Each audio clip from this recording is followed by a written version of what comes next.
The Hound of the Baskervilles by Sir Arthur Conan Doyle. Chapter 13. Fixing the Nets. "We're at close grips at last," said Holmes as we walked together across the moor. "What a nerve the fellow has! How he pulled himself together in the face of what must have been a paralysing shock when he found that the wrong man had fallen a victim to his plot.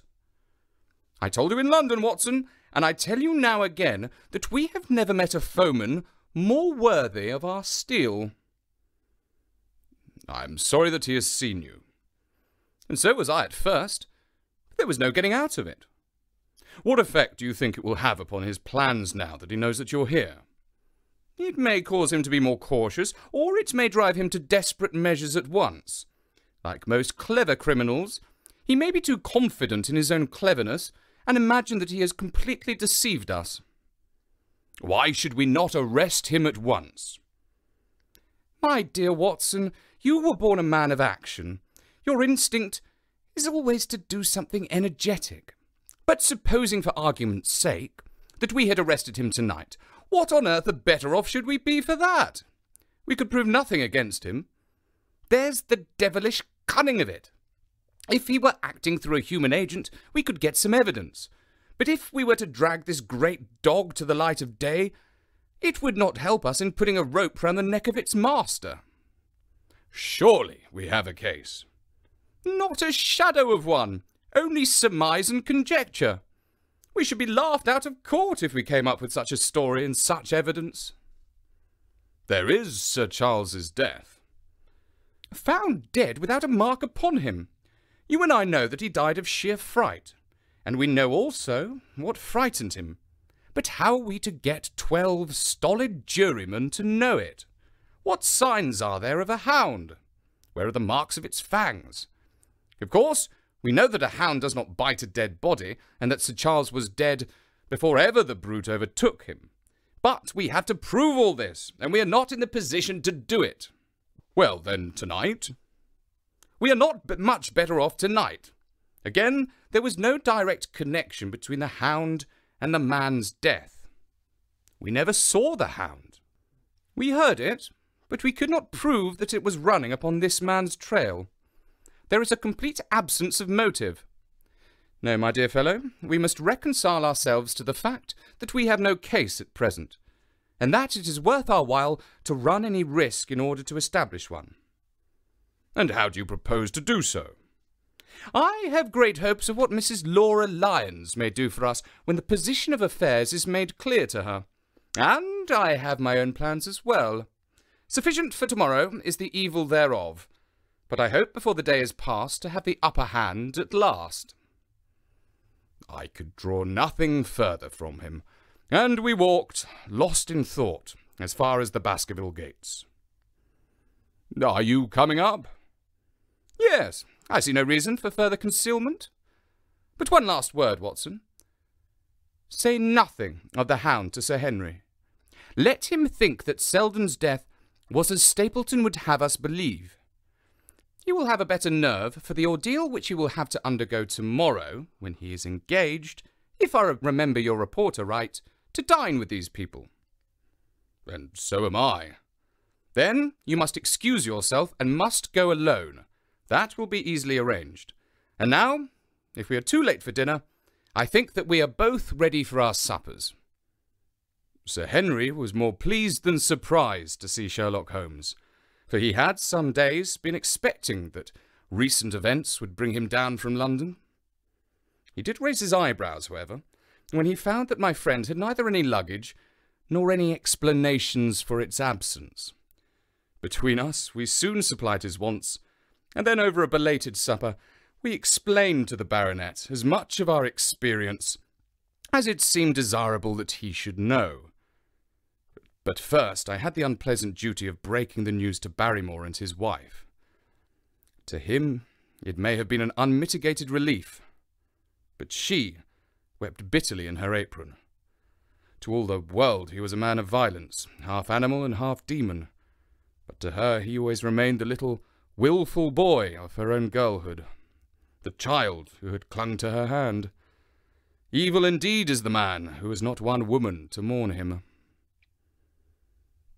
I've been moping in the house all day since Watson went off this morning, said the baronet. I guess I should have some credit for it, for I've kept my promise. If I hadn't sworn not to go out alone, I might have had a more lively evening, for I had a message from the Stapletons asking me over there. I have no doubt that you would have had a more lively evening, said Holmes dryly. By the way, I don't suppose you appreciate that we have been mourning over you as having broken your neck. Sir Henry opened his eyes. How was that? The poor wretch was dressed in your clothes. I fear your servant who gave them to him may get into trouble with the police. That is unlikely. There was no mark on any of them as far as I know. That's lucky for him. In fact, it's lucky for all of you, since you are all on the wrong side of the law in this matter. I am not sure that as a conscientious detective, my first duty is not to arrest the whole household. Watson's reports are most incriminating documents. But how about the case? Asked the baronet. Have you made anything out of the tangle? I don't know that Watson and I are much the wiser since we came down. I think that I shall be in a position to make the situation rather more clear to you before long. It has been an exceedingly difficult and most complicated business. There are several points upon which we still want light, but it is coming all the same. We've had one experience, as Watson has no doubt told you. We heard the Hound on the moor, so I can swear that it's not all empty superstition. I had something to do with dogs when I was out west, and I know one when I hear one. If you can muzzle that one and put him on a chain, I'll be ready to swear you're the greatest detective of all time. I think I will muzzle him and chain him all right, if you will give me your help. Whatever you tell me to do, I will do. Very good. And I will ask you to do it blindly, without always asking the reason. Just as you like. If you will do this, I think the chances are that our little problem will soon be solved. I have no doubt. He stopped suddenly, and stared fixedly up over my head into the air. The lamp beat upon his face, and so intent was it, and so still that it might have been that of a clear-cut classical statue, a personification of alertness and expectation. "What is it?" I cried. I could see as he looked down that he was repressing some internal emotion. His features were still composed, but his eyes shone with amused exultation. "Excuse the admiration of a connoisseur," said he as he waved his hand towards the line of portraits which covered the opposite wall. "Watson won't allow that I know anything of art, but that is mere jealousy because our views upon the subject differ. Now, these are really a very fine series of portraits." "Well, I'm glad to hear you say so," said Sir Henry, glancing with some surprise at my friend. "I don't pretend to know much about these things, and I'd better be a judge of a horse or a steer than of a picture. I didn't know that you found time for such things." "I know what is good when I see it, and I see it now. That's a Nella, I'll swear. That lady in the blue silks over yonder, and the stout gentleman with the wig ought to be a Reynolds. They are all family portraits, I presume?" "Every one." "Do you know the names?" "Barrymore has been coaching me in them, and I think I can say my lessons fairly well." "Who is the gentleman with the telescope?" "That is Rear Admiral Baskerville, who served under Rodney in the West Indies. The man with the blue coat and the roll of paper is Sir William Baskerville, who was the chairman of committees of the House of Commons under Pitt. And this cavalier opposite to me, the one with the black velvet and the lace." "Ah, you have a right to know about him. That is the cause of all the mischief. The wicked Hugo, who started the Hound of the Baskervilles. We're not likely to forget him." I gazed with interest and some surprise upon the portrait. "Dear me," said Holmes, "he seems a quiet, meek-mannered man enough, but I dare say that there was a lurking devil in his eyes. I had pictured him as a more robust and ruffianly person." "There's no doubt about the authenticity, for the name and the date 1647 are on the back of the canvas. Holmes said little more, but the picture of the old roisterer seemed to have a fascination for him, and his eyes were continually fixed upon it during supper. It was not until later, when Sir Henry had gone to his room, that I was able to follow the trend of his thoughts. He led me back into the banqueting hall, his bedroom candle in his hand, and he held it up against the time-stained portrait on the wall. "Do you see anything there?" I looked at the broad-plumed hat, the curling love-locks, the white lace collar, and the straight, severe face which was framed between them.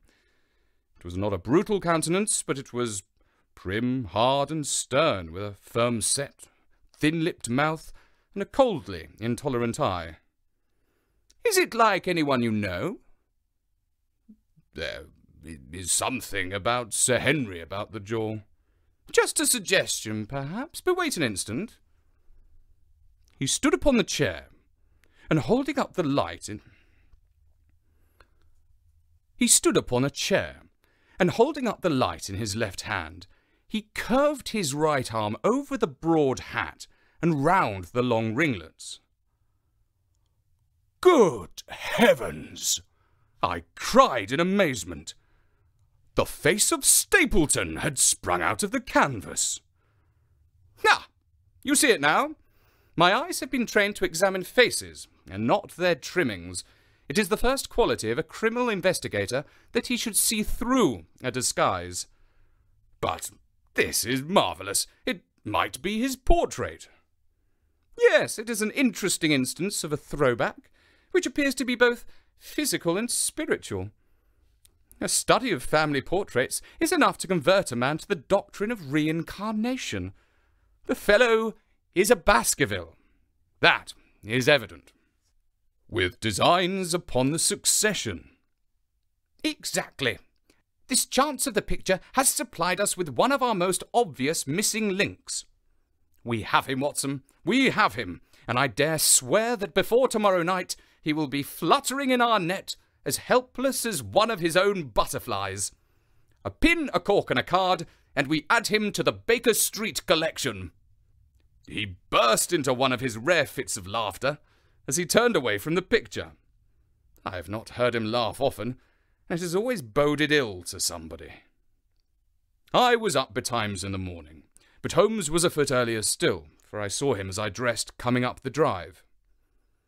"Yes, we should have a full day today," he remarked as he rubbed his hands with the joy of action.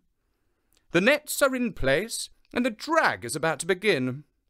We'll know before the day is out whether we have caught our big, lean-jawed pike, or whether he has got through the meshes." "Have you been on the moor already?" "I have sent a report from Grimpen to Princetown as to the death of Selden. I think I can promise that none of you will be troubled in the matter. And I have also communicated with my faithful Cartwright, who would certainly have pined away at the door of my hut as a dog does his master's grave, if I had not set his mind at rest about my safety." "What is the next move?" "To see Sir Henry. Ah, here he is." "Good morning, Holmes," said the baronet. "You look like a general who is planning a battle with his chief of staff." "That is the exact situation. Watson was asking for orders." "And so do I." "Very good. You're engaged, as I understand, to dine with our friends, the Stapletons, tonight." "I hope that you'll come also. They are very hospitable people, and I'm sure that they would be very glad to see you." "I fear that Watson and I must go to London." "To London?" "Yes. I think that we should be more useful there at this present juncture." The baronet's face perceptibly lengthened. "I hope that you were going to see me through this business. The hall and the moor are not very pleasant places when one is alone." "My dear fellow, you must trust me implicitly and do exactly what I tell you. You can tell your friends that we should have been happy to have come with you, but that urgent business required us to be in town. We hope very soon to return to Devonshire. Will you remember to give them this message?" "If you insist upon it." There is no alternative, I assure you." I saw by the baronet's clouded brow that he was deeply hurt by what he regarded as our desertion. "When do you desire to go?" he asked coldly. "Immediately after breakfast. We will drive into Coombe Tracy, but Watson will leave his things as a pledge that he will come back to you. Watson, you will send a note to Stapleton to tell him that you regret that you cannot come." "I have a good mind to go to London with you," said the baronet. "Why should I stay here alone?" "Because it is your post of duty. Because you gave me your word that you would do as you were told, and I tell you to stay." "All right, then, I'll stay." "One more direction. I wish you to drive to Merripit House. Send back your trap, however, and let them know that you intend to walk home." "To walk across the moor?" "Yes. But that is the very thing which you have so often cautioned me not to do. This time you may do it with safety. If I had not every confidence in your nerve and courage, I would not suggest it. But it is essential that you should do it." "Then I will do it." "And as you value your life, do not go across the moor in any direction save along the straight path which leads from Merripit House to the Grimpen Road and is your natural way home." "I will do just what you say." "Very good. I shall be glad to get away as soon after breakfast as possible, so as to reach London in the afternoon." I was very much astounded by this programme, though I remembered that Holmes had said to Stapleton on the night before that his visit would terminate the next day. It had not crossed my mind, however, that he would wish me to go with him, nor could I understand how we could both be absent at a moment which he himself declared to be critical. There was nothing for it, however, but implicit obedience. So we bade good-bye to our rueful friend, and a couple of hours afterwards we were at the station of Coombe Tracy and had dispatched the trap upon its return journey. A small boy was waiting upon the platform. "Any orders, sir?" "You will take this train to town, Cartwright. The moment you arrive, you will send a wire to Sir Henry Baskerville in my name to say that if he finds the pocketbook which I have dropped, he is to send it by registered post to Baker Street." "Yes, sir." "And ask at the station office if there is a message for me." The boy returned with a telegram, which Holmes handed to me. It ran, "Wire received, coming down with unsigned warrant, arrive 5:40, Lestrade."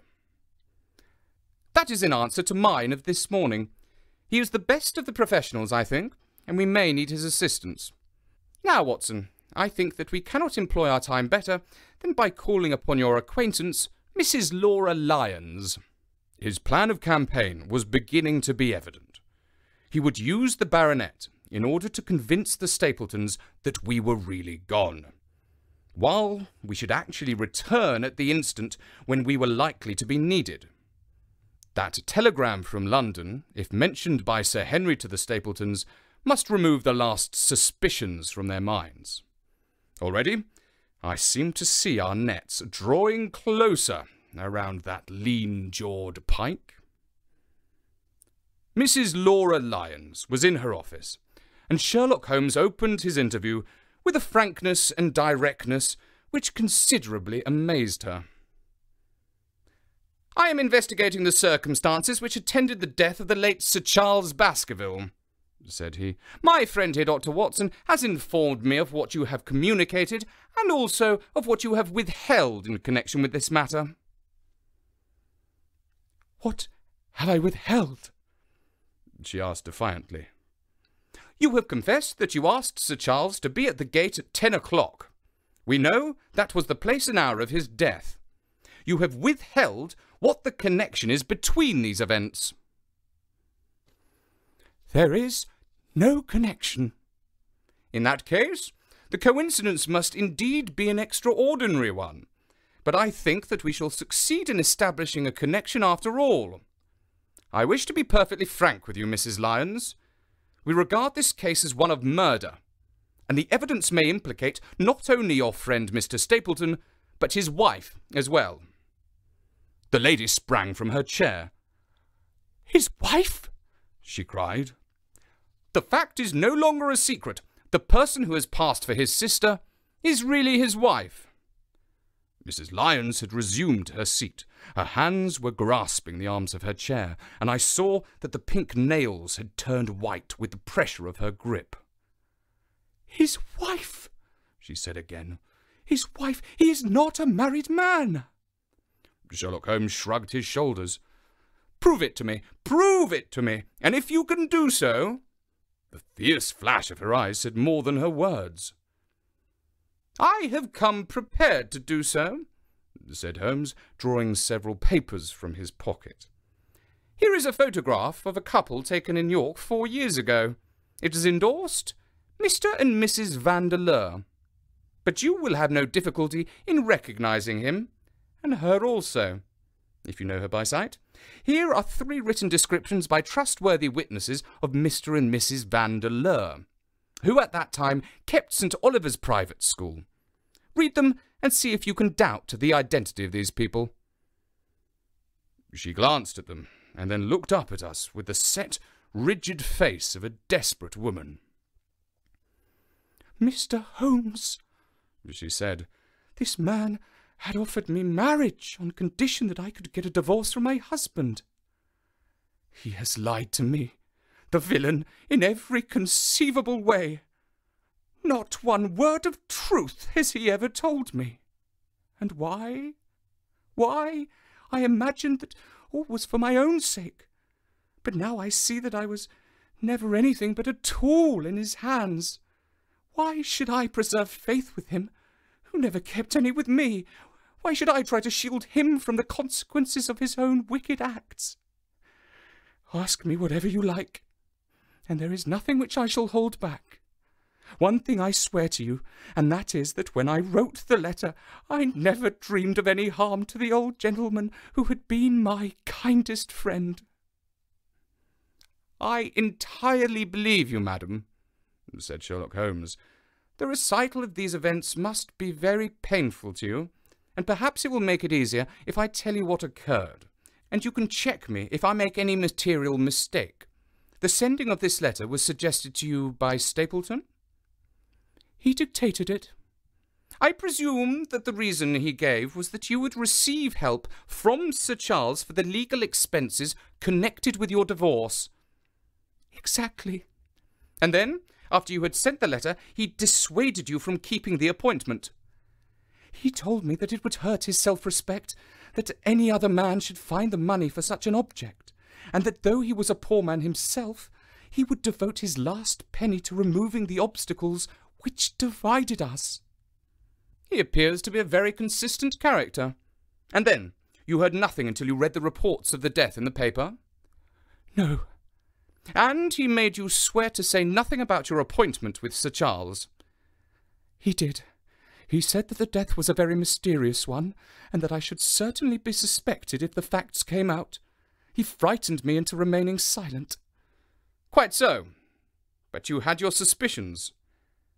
She hesitated and looked down. "I knew him," she said, "but if he had kept faith with me, I should always have done so with him." "I think that on the whole you have had a fortunate escape," said Sherlock Holmes. "You have had him in your power, and he knew it, and yet you were alive. You have been walking for some months very near to the edge of a precipice. We must wish you good morning now, Mrs. Lyons, and it is probable that you will be very shortly hearing from us again. Our case becomes rounded off, and the difficulty after difficulty thins away in front of us," said Holmes as we stood waiting for the arrival of the express from town. "I shall be in the position of being able to put into a single connected narrative one of the most singular and sensational crimes of modern times. Students of criminology will remember the analogous incidents in Godno, in Little Russia, in the year 66, and of course there are the Anderson murders in North Carolina. But this case possesses some features which are entirely its own. Even now we have no clear case against this very wily man. But I shall be very much surprised if it is not clear enough before we go to bed tonight.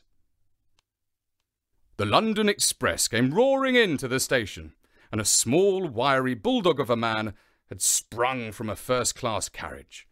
We all three shook hands.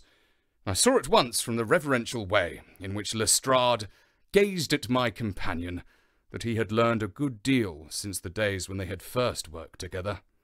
I could well remember the scorn which the theories of the reasoner used then to excite in the practical man. "Anything good?" he asked.